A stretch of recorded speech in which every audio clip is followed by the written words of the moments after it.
And we go across the channel now for the penultimate stage of the most famous cycle race in the world.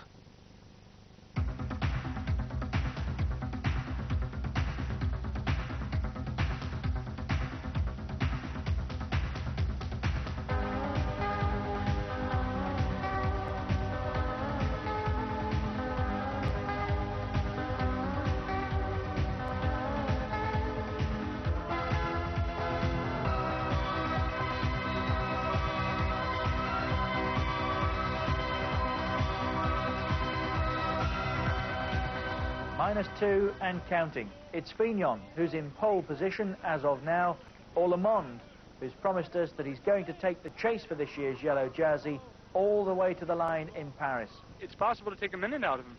So it's fights all the way? Not, maybe it's going to be a difference of 10, 20 seconds, but it'll be a very close Tour de France. He won't win. He won't beat me by 50 seconds.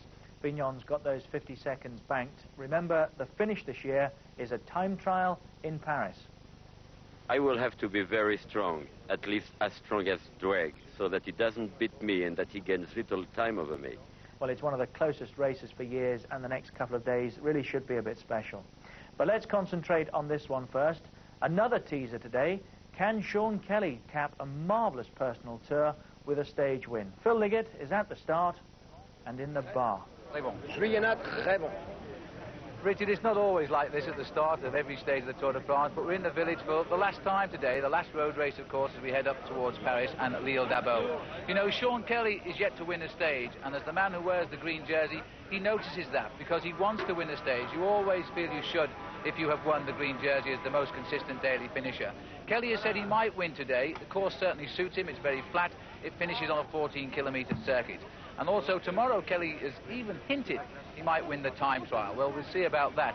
This Tour now, a battle between two men. Delgado is out of it. Laurent Fignon and Greg LeMond will take it all the way to Paris. It's still going to be a great race this last weekend, and this, for me, is a sad farewell to the bar. Chef, santé. Les vignerons péroussais lèvent le verre de Juliana à la santé des téléspectateurs. All the best to all the viewers on Channel 4. Cheers, Richard. And he's been trying to tell us that it's all been hard work out there. Let's check the overall classification, shall we? It hasn't changed that much over the past couple of days. Fignon has that 50-second advantage over Le Monde. Pedro Delgado is third, Gert Jan Teunisser fourth, Lajaretta fifth, and Motte sixth.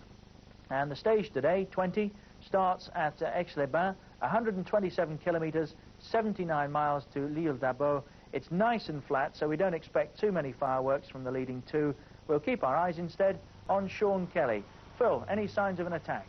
Well, only attacks of sorts, Richard, because this is the first day in the Tour de France when the riders have really enjoyed themselves. It's hot and it's very humid, and we are still about 18 miles from the finish, so very soon they'll be going through the finishing line, but of course they then face that 14-kilometre or a 9-mile loop before they come for the sprint seriously. And the riders have had their moments of fun. Earlier on today, Laurent Fignon, in fact, lent his yellow jersey to Teun Van Vliet and put on the Panasonic team colours, and then they switched back. Laurent Fignon now back in the bunch here in yellow. And really, it's as you join us, these are the first attacks that we've seen all day. The TVM rider on the front trying to get things warmed up a little bit to see if he can shake things down for Phil Anderson perhaps later today. It looks like Jan Siemens at the head of affairs. And noticeably, Paul, we've got the Patanina team coming through, Stephen Hodge, because, of course, it could be a day for Mathieu Hermans. Well, yes, as soon as this has happened, Hodge has clipped onto the back of this movement. It's not surprising there haven't been too many attacks today, because this has been a very, very hard tour. In fact, this is the first time that the riders have taken it easy for the first 30 or 40 miles of the stage, because from the start, right back there in Luxembourg, there's been an attack every day, and you can see now the race is only just starting to warm up, and I think we could be seeing one of the first bunch sprints for a long time since Mathieu Hermans won that last stage. Well, it would be interesting to see if Sean Kelly can do it. Everybody today talking about the fact that the green jersey has not won a stage of the Tour de France yet. There's the face of Pedro Delgado, the man who's raced through the whole field but found the two people above him just totally impenetrable. He tried and failed in the Alps to improve. There's Fignon coming out with Phil Anderson on his wheel. So Laurent Fignon now showing his speed again towards the end of the stage. I will not be surprised to see Greg LeMond appear rather quickly this time. Well, there's Fignon just just stretching his legs a little bit. I think he's playing cat and mouse. He wants to show the boys. There's Phil Anderson smiling almost behind him, just going to show that he's still strong, and if they want to play around, he can anytime. And there's a reaction from the field. Still no LeMond, but I'm sure Greg will be up soon. In fact, when the attack started about 3 or 4 minutes ago, Greg LeMond was sitting as last man in the race, having a laugh and a joke. But once the message gets back, I think, then he's going to start moving back up. This is Patrick Tolhoek in the lead, and as we look at the flowing locks here of Fignon, replaying the cheek of the man coming out in front again. And there he is, Fignon joining Anderson, Tolhoek, Acacia de Silva, the first yellow jersey of the Tour de France after Eric Breukink in the prologue time trial, of course. And de Silva now a long way behind the pace.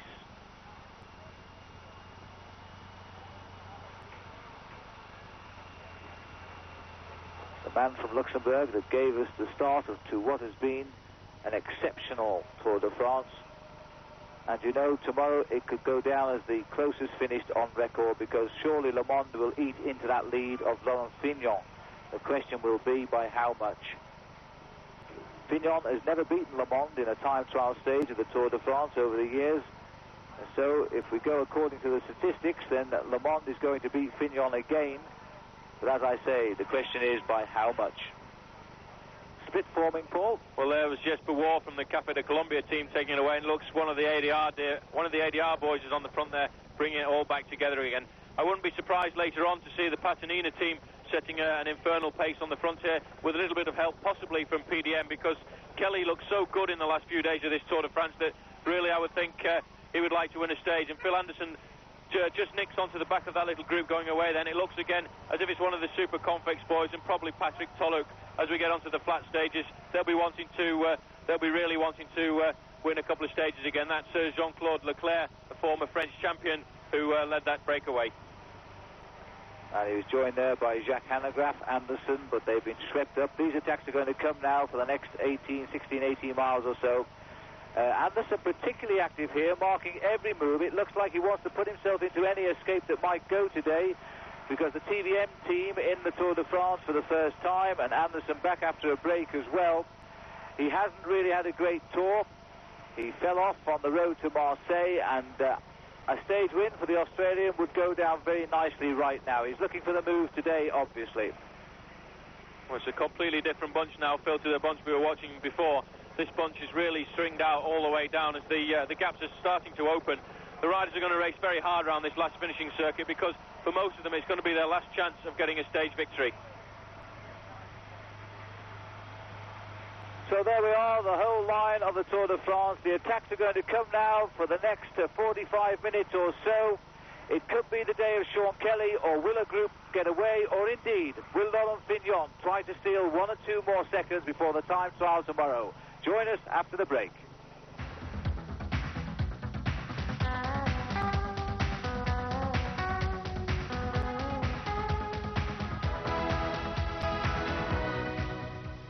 So welcome back to the Tour de France. It's about to come under the finishing line here at Aix-les-Bains, and then the riders have 14 kilometres to go. This is the leading group, but it is only yards ahead of all the riders in the Tour de France today. They now face a 14-kilometre circuit. We know that Stephen Hodge has gone into that front group. So too has Jean-Marie Wampers, but the breakaway has only just gone off the front of the pack, trying to steal the thunder away from Laurent Fignon, as the enormous cheer that went up then as he came through in the centre of that pack. This is the leading group, and as you can see, nobody willing to set the pace. Stephen Hodge looking over his shoulder, but as in fact is everybody here. Michel Dernice, the rider who started this small split, also here. But none of the sprinters. And Henk Lubeding, second from the back, riding his 13th Tour de France, now looking certain to finish it. And also Mauro Gianetti on the back of that breakaway, the man who was last overall for a considerable portion of the Tour. They're all fanning out as they're deciding now who's going to take up the chase and maybe bring this race back together again for the bunch sprint. These are the men, in fact, who would like to see their sprinters up here. We go back to the race at the back of the bunch, and a gear adjustment for one of the PDM riders. And in fact, this is Johannes Dreyer, the team that's winning the Tour de France overall this year. It's been a hard battle with the Delgado's Reynolds team. 10 riders then trying to go clear of the field.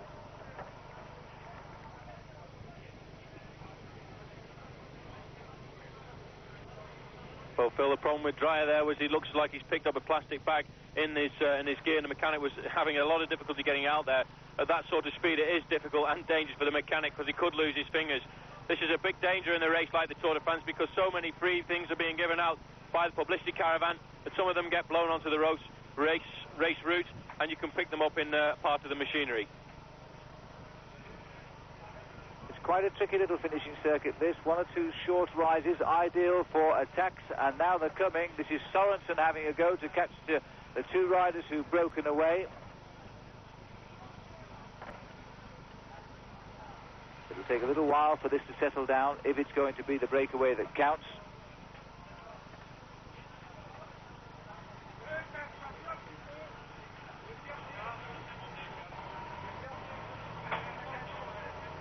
So we have Patrick Tolhoek, one of those four riders up there. I think Michel Dernice has also gone up there. As they split the field on the attack. But they're coming all back together again, this little breakaway. The rider sitting at the back here, 134, is Jean-Claude Colotti. And if you remember, he was the rider who was dropped on the run into Marseille when Vincent Barteau won there, and Colotti finished second. Well, I would think Colotti's the best equipped if this comes to a sprint finish. Would you agree there, Paul? Yes, he is one of the fastest finishers in this group. But it looks again, when we went back there to the second motorbike, that Frans Maassen was again trying to come across to this move with another Dutchman from the Panasonic team following. But the bunch is not very far behind, and I would like to see probably the Patanina team on the front there trying to bring it back together for Mathieu Hermans. Absolutely. Mathieu Hermans about 4th or 5th in the line at the front of the group, with all his teammates dragging back this group. It is a sprinter's finish here today, a long, straight, very wide boulevard road as they come through. And they're all coming together again. Wilfred Peters is also here, and we think he slipped off the front of this group. Anderson again having a go. We saw him earlier trying to get into the moves. Now he's taking the chance of a slight lull and a change of formation at the front. Let's go up and see if, in fact, it is Wilfred Peters up here. It certainly looks like him, and it is indeed. So Peters going clear, and Anderson trying to get on terms with him. Belgium versus Australia. Well, Peters picked just the right time to move there. Just as the bunch came back to the group that he was in, he attacked and went clear. That little bit of a slowdown, give him the launch pad to get away. And Phil Anderson really very active today, because after the terrible start he had in the Tour de France with that crash on the day to Marseille, he really wants to win a stage, especially after the fact that he won a stage in the Tour of Italy this year and had quite a reasonable start to the season. And it looks as if the pressure of Anderson behind has actually dragged away another small group. 10 kilometres to go to the end of the last road race stage of the Tour de France this year. And still there's plenty of riders with the strength to try and win the day. Anderson sitting at the back of the group he's caught. Peters surviving for the moment out front. Got a couple of riders in the Domex team here trying to get their men up towards the lead.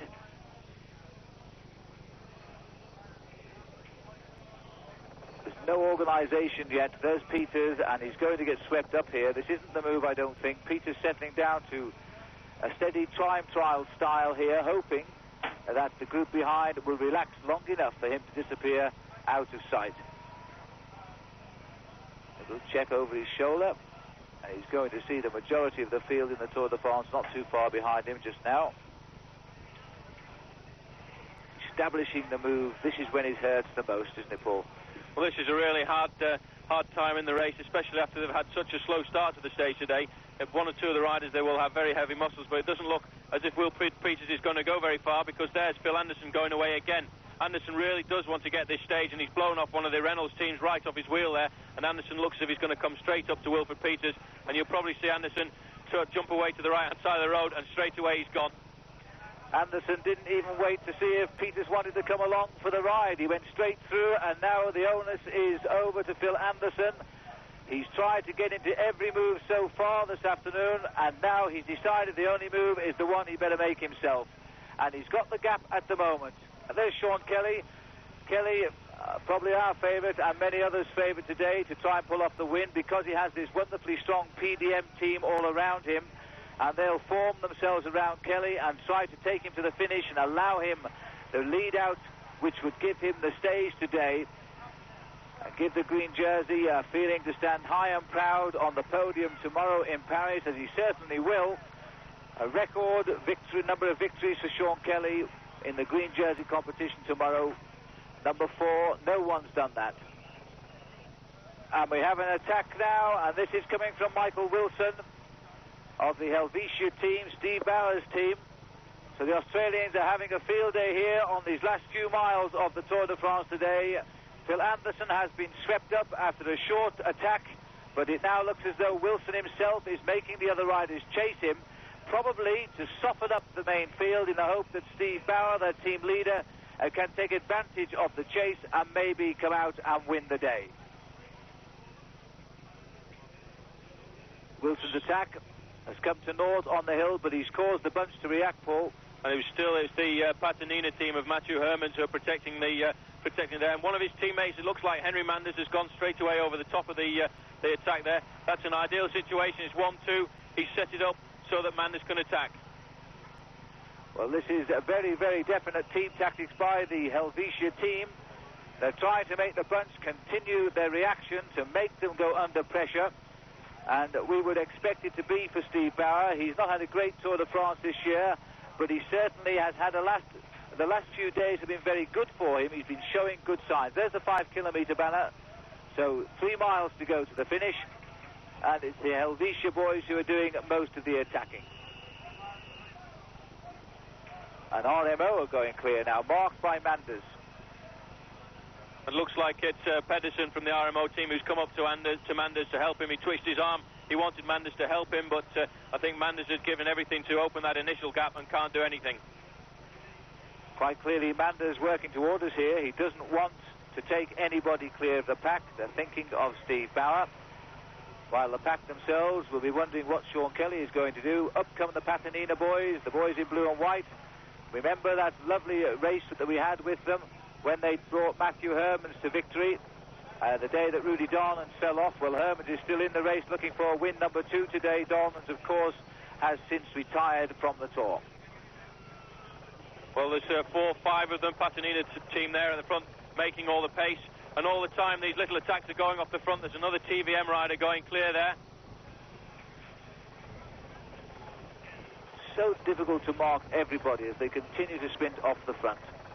This is why it's a team race, because the leaders demand of their team maximum effort to chase down these attacks, knowing that they don't have the strength to chase everything down and then win the day. So it's the domestiques who are working now like the busy bees they are to try and bring this race to the conclusion that their team wants. We now see the Super Convex going clear here, and TVM. It looks like the TVM boys still trying to get away. It looks as if that could be Skibby. I'm not too sure. It's difficult to pick the riders out. I think on his wheel there is Twan Pools again, who's been very active at the end of this stage.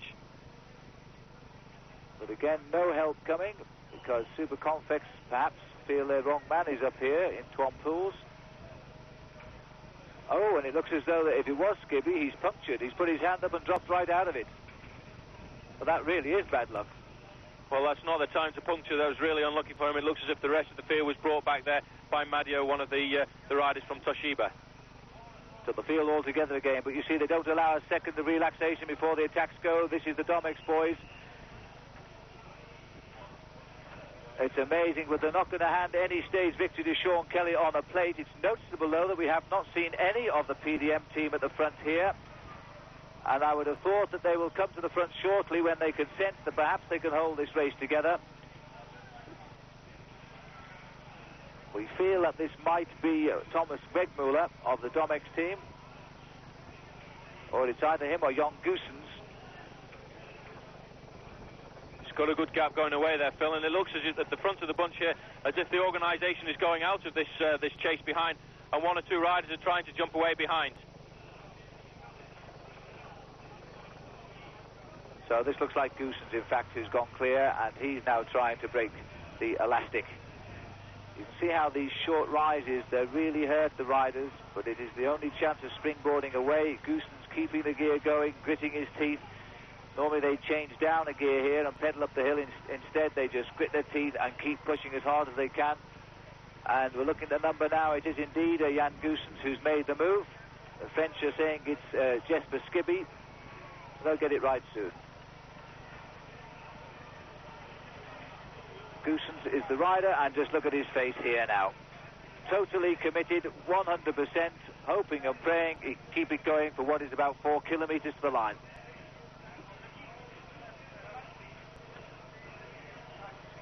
It's a good move here, Phil, by Goosens. He's the rider who actually at the end of last year nearly won the Classic Bois Cheville, and there in front of him is the Red Kite. He's not got very long to go. He nearly pulled off a victory in that race there when he got caught just in the last kilometre. And look at the pack coming up behind them now. The final chase is on. It could still be a bunch sprint, you know. They're showing the Red Kite there. Fignon looks to not be too interested in the sprint today. He's dropped away as we come up towards the finishing line now. Jan Goosen is going to win. Domex have wanted a team victory desperately, because they say that the team which only came into the sport this year is going to end its involvement by the end of the season. Their team leader, Adrie van der Poel, never showed form and dropped out of the Tour early on. But the whole field, you know, are going to be right on him. This is going to be a tremendous sprint finish, because once the pack get into top gear, they just eat anything alive. And Goosens is coming back at a rapid rate. He's going to get caught about 400 metres from the line. Then watch out for Sean Kelly, possibly, because Tolhoek is up here too. As the riders now go for the line. And that is Jelle Nijdam, I think, who's trying to go. Kelly on the inside, but he's boxed in and out of it. 200 metres to go. Sean Kelly trying to come through in the centre. Bunyo on the left. It's going to be very close. Kelly still making progress. It's not going to be quick enough here. Bunyo, will he be on the line? No, it won't. Yes, he thinks he will. And in fact, it wasn't the sprinter Bunyo who took the stage. It was his teammate there, Giovanni Fidanza, who took the line. A rider who we haven't seen for about 2 weeks. But he's come back at the time when it matters, because he's found his sprinting legs again today, and there he is. So Fidanza it was on the line, who takes the stage victory for Chateau d'Aix. And we can see now Fidanza on the left of the picture here, squeezing out the last ounce of energy as the line comes up. Kelly just getting in on the action in the centre of the picture and taking, I think, 3rd place. Sean Kelly desperately close, and he won't get much closer and not win. Fidanza got it, in fact, by the rim of his wheel from Nijdam, Kelly, Hermans, Bowmans and de Wilde. Consolation for Kelly, the green jersey is his and he's earned it. The overall classification, well, that changed nothing at all today. Fignon will go towards Paris tomorrow with his lead still intact. Robert Miller is 9th, Sean Kelly 10th. The riders were quickly away from the finish today in order to catch the TGV, the French high-speed train, up to Versailles. And I wonder what it was that the most important lady in Laurent Fignon's life was whispering as she said goodbye to her man tonight. And Fignon? Well, join us tomorrow for the climax at 5:45. Greg LeMond will have something to say yet about this Tour de France, but the whole of France expects from Laurent Fignon. Goodbye.